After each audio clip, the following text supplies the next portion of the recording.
하나님께서 이 말씀으로 우리에게 은혜 주시기를 소망합니다. 오늘은 대림절 네 번째 주일이자 성탄 주일 예배로 우리가 예배를 드리고 있습니다. 여러분은 성탄절 하면은 무엇이 가장 먼저 떠오르나요? 하율이는 성탄절 하면 뭐가 가장 먼저 떠올라요? 하연이는 선물, 하율이는요? 트리, 맞아요. 여러 가지 성탄절 하면 떠오르는 것들이 있는데, 저는 성탄절 하면 이 캐럴이 종종 떠오르곤 합니다. 어떤 캐럴이냐면, 단일종이 땡땡땡. 알아요? 몰라요? 멀리 멀리 퍼진다. 저 깊고 깊은 산골 오막살이에도 단일종이 울린다. 들어는 봤어요? 이 찬양, 이 캐럴의 2절은 또 이렇게 불러요. 단일종이 땡땡땡 멀리 멀리 퍼진다. 저 바닷가에 사는 어부들에게도 단일종이 울린다. 네, 이 노래는 예수님께서 이 땅에 탄생하신 기쁨의 소식이 저 깊고 깊은 산골 오막살이에도, 그리고 저 바닷가에 사는 어부들에게도 들리기를 소망하는 바람이 이 찬양 안에, 이 노래 안에 담겨 있는 겁니다. 이 노래는 한국인이 작사, 작곡한 노래예요. 한국인 장수철과 최봉춘이란 두 분이 작사, 작곡을 했는데요. 이 곡이 만들어진 지가 벌써 70년이 되었다고 합니다. 그런데 이 곡에 얽힌 한 가지 사연이 있는데요. 이 곡을 작사, 작곡한 장수철과 최봉춘, 이 두 사람은 부부였습니다. 그런데 어느 날 이 두 부부의 둘째 아들에게 교회학교 선생님이 한 가지 이제 요청을 한 겁니다. 오늘 하율이가 나와서 특순을 했듯이 이 둘째 아들에게 선생님이 교회학교에서 성탄절에 특순을 해라, 찬양을 했으면 좋겠다, 그렇게 요청을 한 거예요. 그래서 당시 작곡가였던 아버지, 이 장수철이 아내와 함께 노래를 한 곡 만듭니다. 그때 지었던 노래가 바로 이 탄일종이라는 노래였습니다. 아들이 이 탄일종 노래로 성탄절 예배 때 노래를 잘 불렀습니다. 그런데 성탄절 이 행사가 끝난 얼마 뒤 이 노래를 불렀던 이 아들이 갑자기 세상을 떠나가게 됩니다. 그리고 아들을 떠나보낸 슬픔 속에서 이 두 부부가 얼마 지나지 않아 6.25 전쟁까지 맞이하게 되어 피난길을 떠나가게 됩니다. 1950년 12월 24일 크리스마스 이브날 밤 피난길 위에서 이 장수철이 적은 일기장에 지금 그의 마음이 이렇게 기록되어 있었습니다. 탄일종이 땡땡땡 은은하게 들린다. 저 깊고 깊은 산속 오막살이에도 탄일종이 울린다. 여러분 한번 상상해 보십시오. 아들을 잃은 지 얼마 지나지 않았습니다.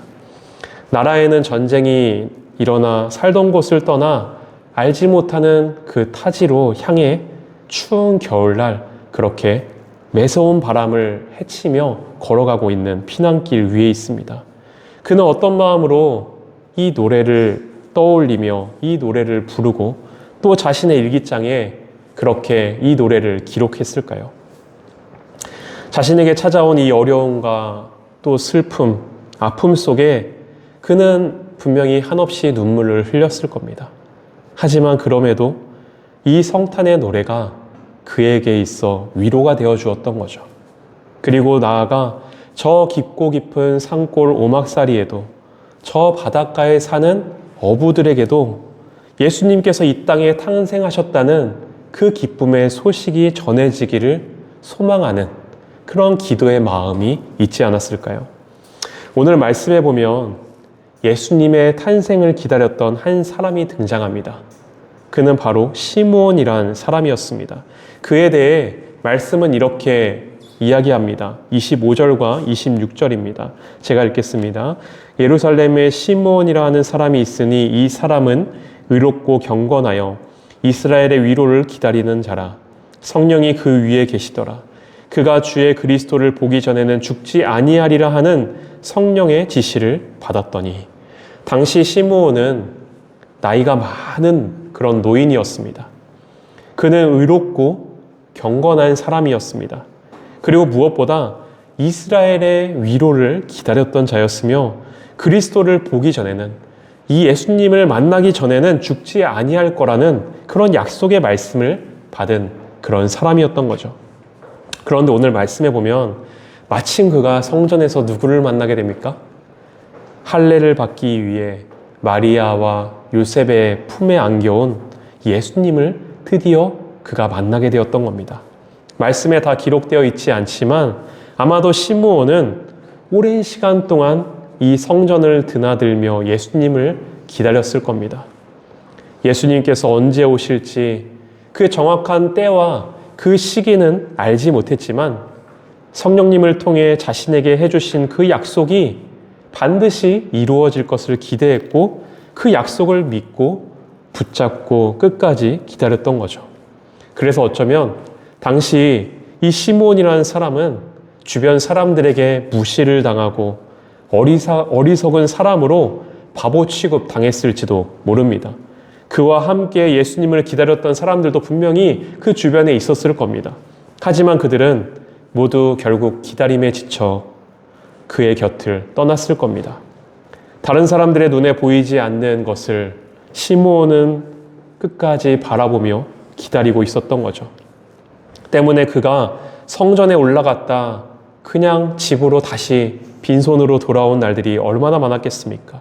또 그의 나이가 좀 젊었으면 모르겠는데 시므온은 이제 나이까지 들어 눈이 어두워져 거동조차도 힘든 그런 때, 그럼에도 그는 끝까지 포기하지 않고 성전에 올라가 예수님을 기다렸던 거죠. 여러분, 그렇습니다. 하나님의 위로, 하나님의 은혜는요, 이렇게 기다리는 자에게, 그리고 기다림 속에서 찾아오게 되는 겁니다. 그리고 기다리는 자만이 결국 그 은혜를 발견하게 되는 거죠. 기다림에 대해 박노의 시인이 쓴 시를 하나 읊어드리도록 하겠습니다. 눈 녹은 대지에 단단한 씨앗을 뿌린다. 한 줌 한 줌 믿음을 담아 씨앗을 뿌린다. 한 줌의 희망이 있다면 어떤 고난이라도 견디며 기다림을 살아가느니. 눈 녹은 대지, 하지만 여전히 차가운 대지는 단단히 굳어 있습니다. 그럼에도 씨앗을 뿌리는 사람은 씨앗 하나하나에 생명이 담겨 있음을 알기에 그 씨에 믿음을 담아, 그리고 그 씨앗에 희망을 담아 굳은 대지 위에 씨앗을 뿌리는 거죠. 뿌려진 씨앗, 당연히 바로 자라나지 않습니다. 당장의 눈에 보이는 열매 보이지 않습니다. 하지만 뿌려진 씨앗에 생명이 담겨 있기 때문에 그 씨앗은 그 단단한 대지를 뚫고 들어가 심겨져 때가 이르러 결국 싹을 틔우고 자라나 아름다운 열매를 맺게 되는 거죠. 시므온의 기다림도 그러한 기다림이었습니다. 하나님께서 나에게 약속해 주신 바이기에 그 앞에 아무 열매도 보이지 않았지만 그는 그 약속 안에 생명이 있고 희망이 있음을 믿으며 끝까지 기다렸고, 그 기다림 속에서 결국 하나님의 위로를 발견하게 되었던 거죠. 그렇게 오랜 기다림 속에 예수님을 만나게 된 시므온, 당시 그의 모습을 그린 렘브란트의 작품이 있습니다. 바로 이 시므온의 노래라는 작품입니다. 이 작품은 렘브란트가 죽기 전에 마지막으로 그린 작품으로도 유명한 작품인데요. 여러분, 예수님을 조심스럽게 안고 있는 시므온, 그의 눈은 반쯤 감겨 있는 것 같기도 하고 눈에 눈물이 그렁그렁 있는 것 같기도 합니다. 살짝 열린 그의 입술에는 벅찬 감탄이 터져나온 듯합니다. 오랜 기다림 속에 태어나신 이 아기 예수님을 드디어 자신의 눈으로 보게 되었고 또 자신의 품에 안게 되었으니 이 시므온이 얼마나 감격스러웠겠습니까? 아마도 그는 지금까지 예수님을 기다렸던 그 지나온 시간들이 기억 속에 막 떠올랐을 겁니다. 그리고 이 순간의 벅찬 감동에 조용히 눈물을 흘리지 않았을까요? 또 그의 손을 보십시오. 손을 보면 주름진 두 손, 그의 두 손으로 아기를 이렇게 감싸 안고 있지 않습니다. 마치 기도를 하듯, 마치 찬양을 하듯 두 손을 가지런히 뻗어서 공손히 두 팔로 아기를 받쳐 안고 있는 거죠. 감동과 감격 속에서 세상을 구원할 메시아를 드디어 만나게 된 이 시므온, 예수님을 향한 찬양과 경배의 마음이 이 두 손 안에 담겨 있는 거죠. 그리고 드디어 기다렸던 예수님을 만나게 되었던 시므온이 아기를 이렇게 받쳐 들고 이렇게 노래하는 겁니다. 주제여, 이제는 말씀하신 대로 종을 평안히 놓아주시는도다. 오랜 기다림 끝에 예수님을 만나게 된 시므온은 이제 종을 평안히 놓아주시는군요. 내 마음 가운데 드디어 평안을 주시는군요. 그렇게 노래하며 자신이 받은 위로, 자신이 경험하게 된 그 은혜에 대해 감사하며 하나님께 감사의 찬양, 하나님께 감사의 고백을 하고 있는 거죠. 하지만 여러분, 그의 노래는 여기서 멈추지 않습니다. 그는 이어서 이렇게 또 노래합니다. 내 눈이 주의 구원을 보았사오니 이는 만민 앞에 예비하신 것이요 이방을 비추는 빛이요 주의 백성 이스라엘의 영광이니이다. 그가 발견하게 된 이 위로가 자신에게만 머무는 것이 아니라 만민 앞에, 그리고 이스라엘 앞에, 그리고 나아가 모든 이방에 전해지기를 소망하며 기도하는 마음으로 그렇게 찬양을 하나님께 올려드렸던 겁니다. 여러분, 이것이 바로 하나님께 은혜를 받은 자, 하나님의 위로와 사랑을 경험한 자의 모습인 겁니다. 하나님께서 주신 은혜가 내 안에 들어올 때 그 은혜가 나를 넘어 너에게로, 나를 넘어 우리에게로 전해지기를 소망하게 되는 거죠. 다른 이들에게도 내가 받은 그 은혜가 경험되어지기를 소망하며 이방인들을 비롯한 모든 만민들에게 전해지기를 소망하며 기도하는 것, 그것이 우리의 모습이 되어야 하고 그것이 우리 교회의 모습이 되어져야 하는 겁니다. 그래서 우리 교회는요, 개척한 지 이제 한 달도 안 된 그런 교회이고 모든 것이 부족한 교회입니다.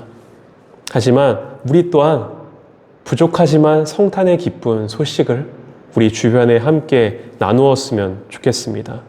그래서 첫 번째로 우리 가까이에 있는 우리 주변 이웃들에게 작은 선물을 준비해서 함께 나눌 계획입니다. 이 선물 받고서 감사해하며 우리 교회 나오세요, 그런 의미가 아닙니다.